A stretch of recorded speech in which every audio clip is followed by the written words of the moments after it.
My name is Verena Locke, and I am 71 years old. I have lived in the same cedar-sided house on North Oak Street in Tacoma for almost 40 years. It faces the bay, where the water is always a little gray, even on good days. People say I am meticulous, maybe too much so. I keep lists in spiral notebooks, polish the silver before the 1st of December, and bake cranberry bread the same way my mother did, dense, tart, and sweet enough to make the kitchen smell like memory. That afternoon, rain threaded against the windows. The table was already set for 8. Though I wasn't sure who would actually come, I'd been waiting for my daughter, Tamsin, to send the usual group text about Christmas dinner time, menu, dress code, all of it perfectly color-coded, like every event she touched. But nothing came. At noon, I finally called. Tamsin, it's Mom. What time should I come by on Sunday? There was a pause. The faint hum of traffic behind her voice. Oh, right. Mom, I forgot to tell you. We already had it yesterday. It was just close family. For a moment, I thought I'd misheard. The bread knife in my hand slipped, nicking the edge of my thumb. Yesterday, she said. Distracted. It was easier that way with Henry's parents in town.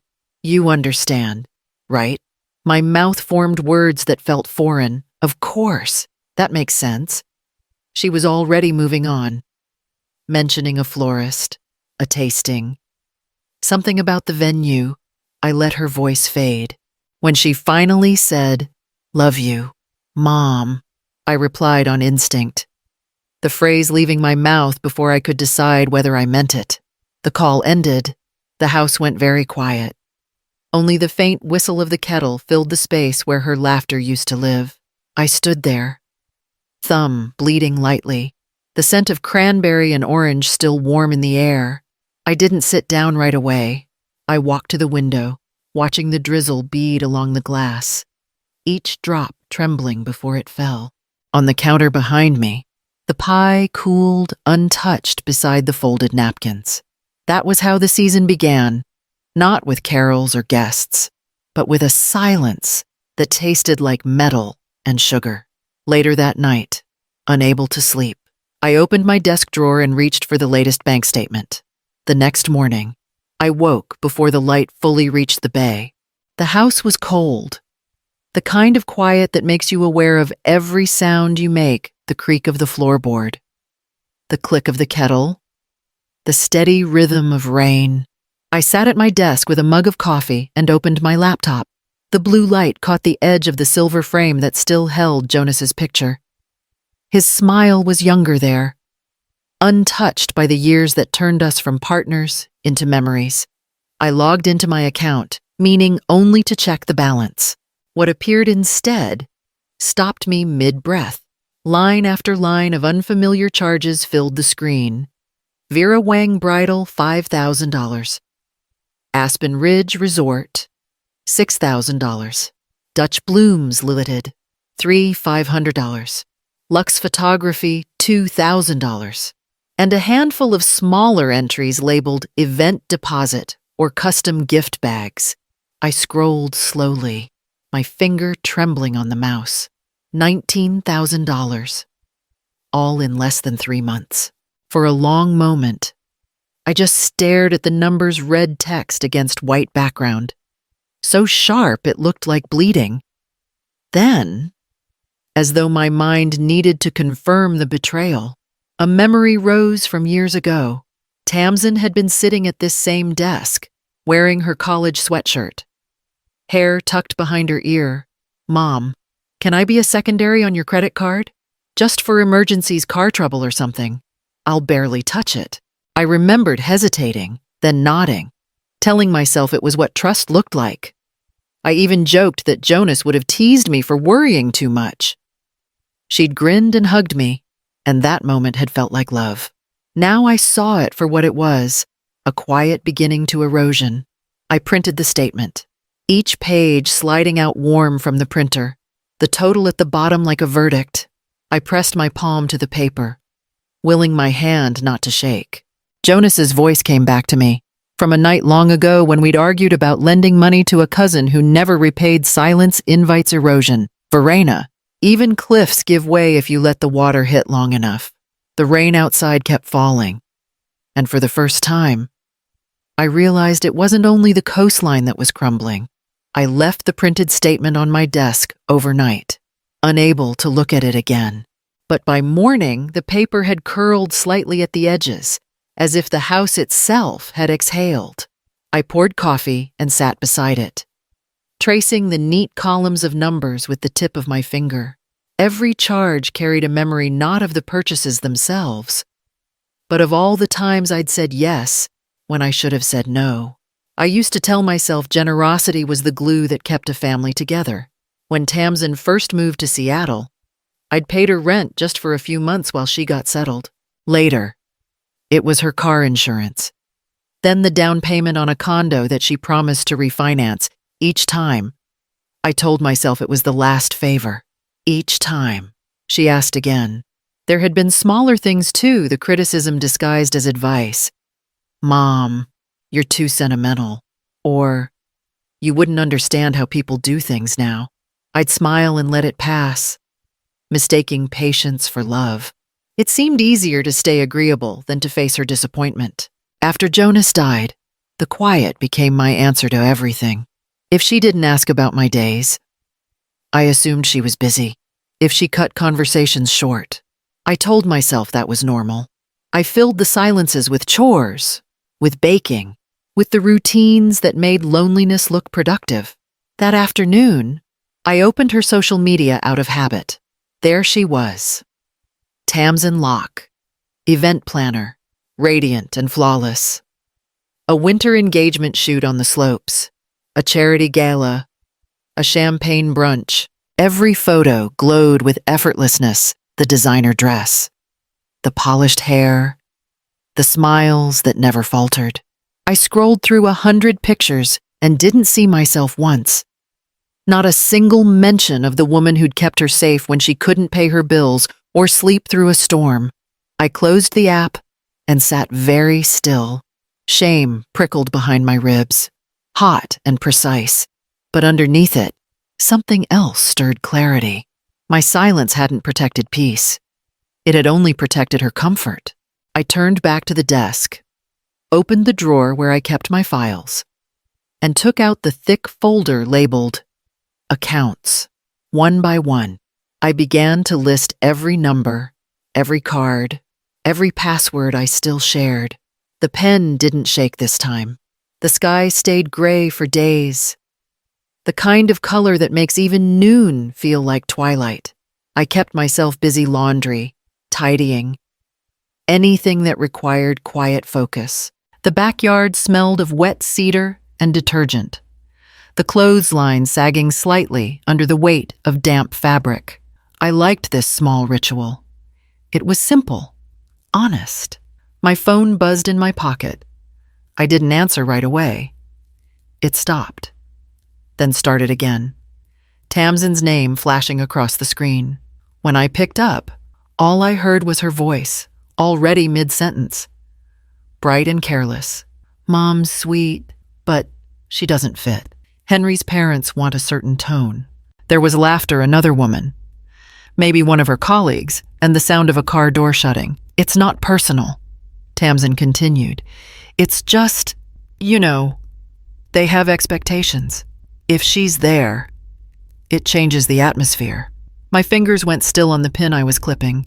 The sock slipped from my hand and landed in the mud, dark water seeping into the fabric. The phone was still pressed to my ear, her voice spilling through, oblivious.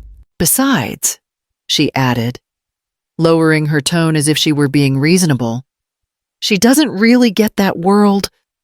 It would just be awkward. The call must have pocket-dialed me by mistake.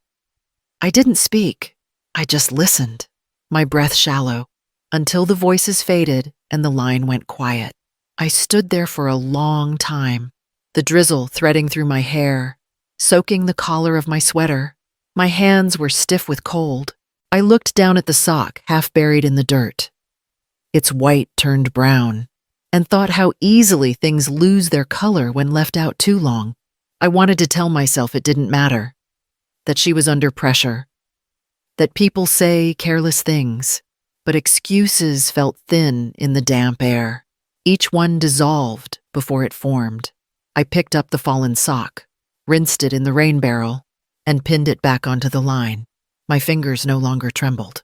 The air felt sharper, the world smaller, but inside that smallness, something steadied. When I finally went inside, the house smelled faintly of soap and rain. I locked the back door, wiped my hands on a towel, and walked straight to my desk drawer. The folder marked Accounts was still open where I'd left it. This time, I added another label beside it, Boundaries.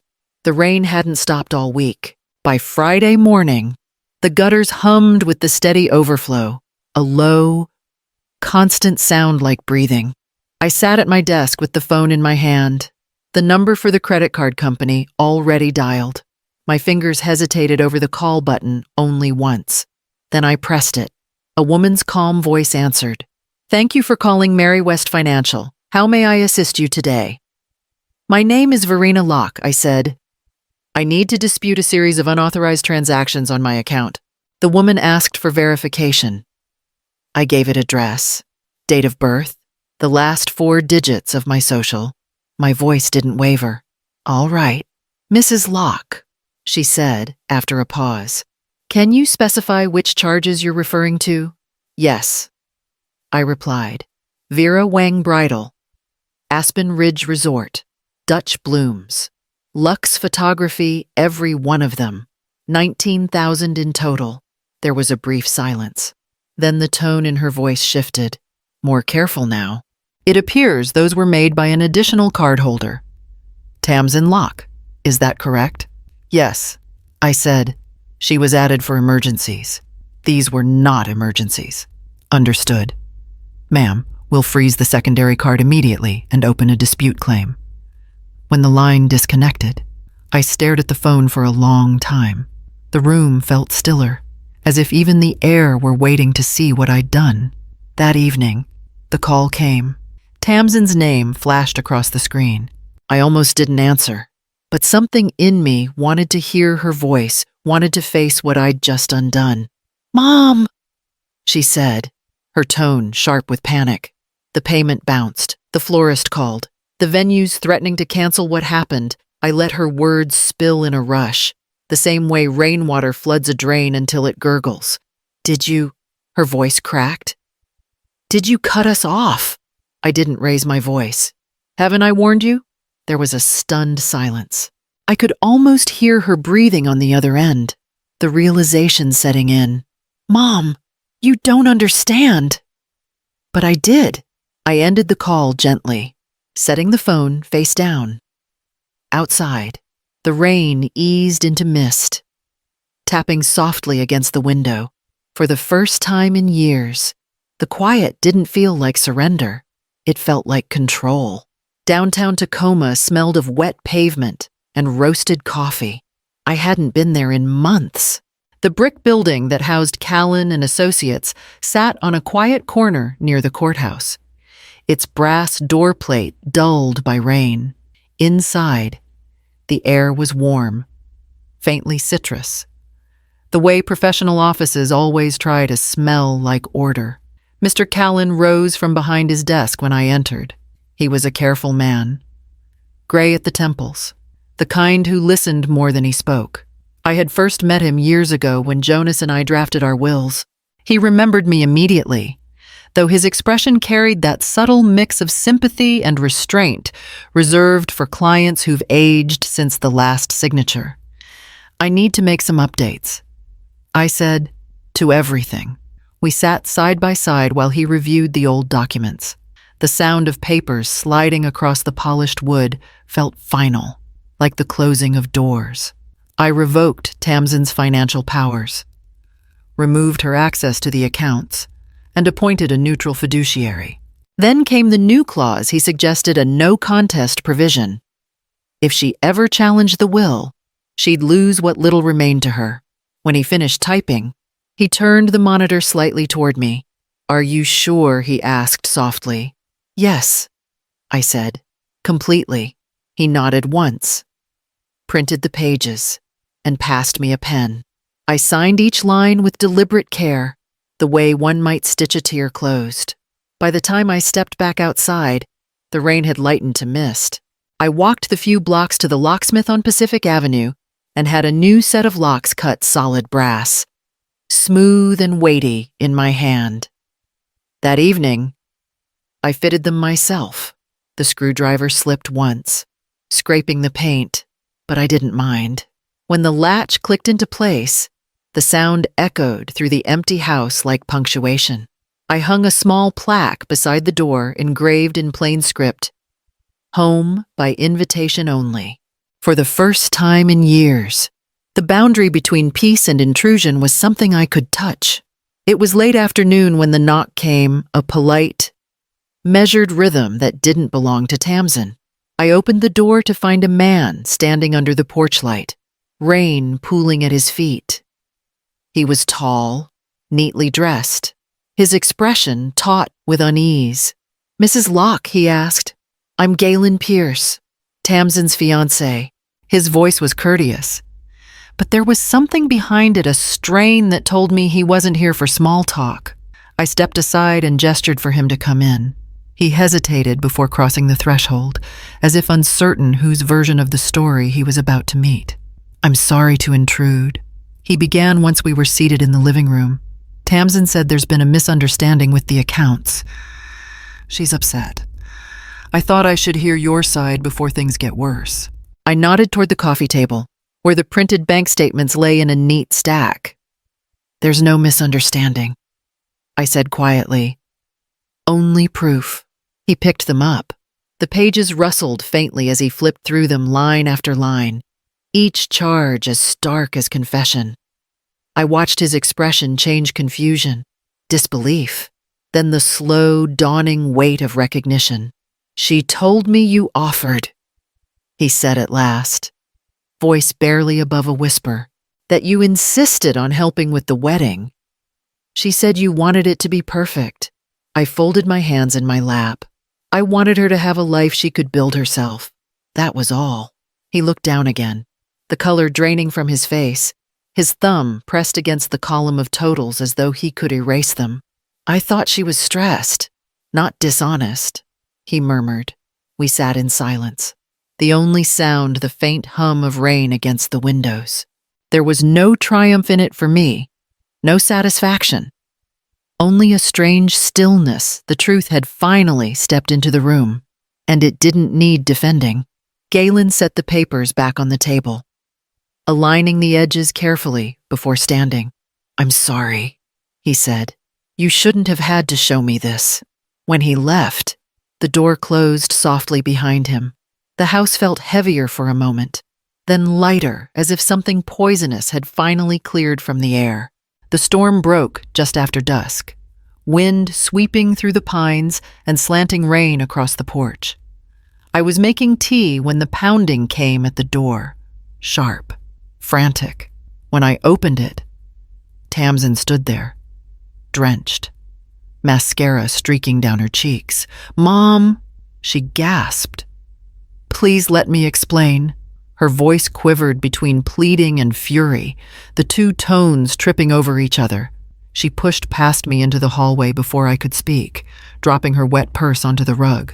"Everything's ruined," she cried. "Galen saw the statements. He called off the wedding. Do you know what you've done?" I kept my hands around the teacup, letting its heat steady me. "What you've done, Tamsin, is spend money that wasn't yours." She whirled toward me, her expression twisting. "You're my mother. You're supposed to help me. You always said family comes first." "I did," I said softly, "but love doesn't mean financing your lies." The words hung there between us, as visible as breath in cold air. She flinched, then turned her anger to desperation. "You don't understand," she whispered. "It wasn't about the money, it was about keeping up. About not embarrassing Henry's family. I just wanted to make them proud." "You wanted to make them proud," I echoed. And in the process, you forgot to be honest. With them, with me, with yourself. She took a step closer, trembling. Please, Mom, don't do this. I have nowhere else to go. For a moment, the weight of her voice pulled at me the old instinct to rescue, to forgive. But it was the same reflex that had let her build her comfort on my silence. I hope you find where you belong, I said quietly. But not like this. Her tears turned to fury.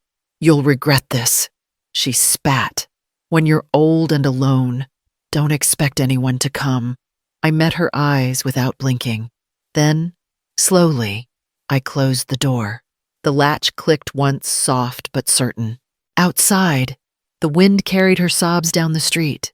Inside, the house was still, the air warm again. 3 weeks passed before the house began to sound like home again. The silence that once felt heavy had changed shape. It was lighter now. Something that made space for breath, for small laughter. That Friday evening, I set the table for 3, Marla and Elise, friends from the library's Tuesday reading group, arrived with a basket of bread and a bottle of red wine. The kitchen filled with the scent of rosemary and garlic. The low simmer of lentil soup bubbling on the stove. Your place feels different, Marla said as she slipped off her coat. Peaceful, I smiled, ladling soup into bowls. I think I finally let the right kind of quiet in. We talked about everything and nothing: new book arrivals, Marla's garden, Elise's volunteer work at the historical museum. Their laughter rose and softened like the rhythm of the sea outside.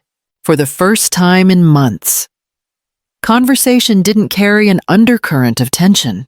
There were no apologies to anticipate. No explosions waiting between words. Halfway through dinner, my phone buzzed on the counter.